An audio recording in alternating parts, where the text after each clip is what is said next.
Baik, selamat pagi untuk kita semua. Di sini saya akan menjelaskan sedikit materi tentang pengelolaan pertanian lahan kering.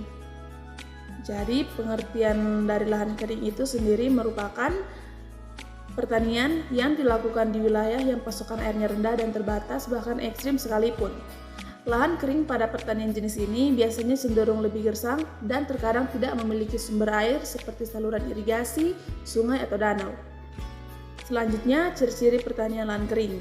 Jadi, ciri-ciri pertanian lahan kering ini memiliki banyak ciri-ciri, yaitu yang pertama, suhu udara tinggi dan kelembapannya rendah.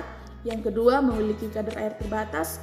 Yang ketiga, air sedikit dan sangat bergantung pada curah hujan. Yang keempat, lokasinya berdekatan dengan pemukiman. Yang kelima, berada jauh dari sumber air alami dan buatan. Yang keenam, biasanya dimanfaatkan untuk tanam tanaman berbuah. Dan yang ketujuh, biasanya dimanfaatkan sebagai daerah resapan air.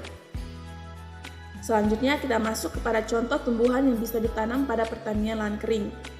Jadi ada beberapa jenis tumbuhan yang cocok pada pertanian lahan kering, itu seperti cabai, palawija, terong, tanaman buah-buahan, ubi-ubian, kacang-kacangan, tanaman hias, pohon peneduh, dan tanaman hortikultura. Selanjutnya kita masuk kepada cara petani memanfaatkan tanah lahan kering.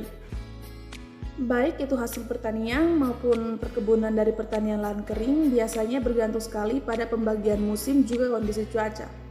Penting bagi Anda ketahui bahwa pada beberapa kondisi cuaca di mana tidak turun hujan dalam waktu yang cukup lama ternyata bisa menyebabkan tanaman menjadi mati, kering, dan bahkan tidak memberikan hasil yang maksimal. Dengan demikian, mengharuskan para petani untuk mencari cara menyuburkan tanah kering. Oleh sebab itu, meskipun punya variasi yang lebih banyak dari hasil pertaniannya, tetapi soal perawatan dari tanaman pada pertanian lahan kering ini juga tidak kalah pentingnya untuk diperhatikan. Tujuannya agar para petani tidak mengalami gagal panen. Selain itu, lahan kering juga dimanfaatkan untuk kepentingan pembangunan pemukiman penduduk, sebagai lokasi industri dan perkantoran, juga pembangunan lain yang mendukung kemajuan suatu daerah. Meskipun juga ada jenis lahan basah, tetapi pada kenyataannya, masyarakat lebih mengenal lahan pertanian kering. Karena lahan pertanian jenis ini lokasinya dekat dengan pemukiman dan banyak ditemui secara luas. Selanjutnya kita masuk kepada bentuk pertanian lahan kering. Jadi bentuk pertanian di lahan kering disebut dengan ladang. Seperti dijelaskan bahwa pertanian merupakan sumber penghidupan bagi petani, pekerjaan petani dilakukan di ladang atau sawah dengan cara mengelola tanah tersebut dan menanam berbagai jenis tanaman yang bermanfaat dan menghasilkan. Dan selanjutnya kita masuk kepada jenis-jenis lahan kering. Jadi lahan kering itu dibagi menjadi 3, yaitu ladang, kebun, dan gurun. Ladang itu dihasilkan umumnya tidak terlalu membutuhkan air yang banyak dan tergenang. Kalau kebun biasanya dekat pemukiman warga sehingga tidak membutuhkan air yang berlebihan, bahkan genangan.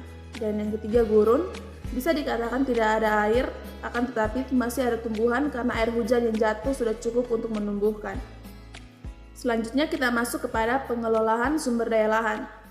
Bagaimana pengelolaannya? Upaya pengelolaan lahan kering dalam suatu sistem pertanian harus mempertimbangkan tingkat kemampuan dan kesesuaiannya serta harus diikuti oleh tindakan konservasi tanah dan air secara memadai.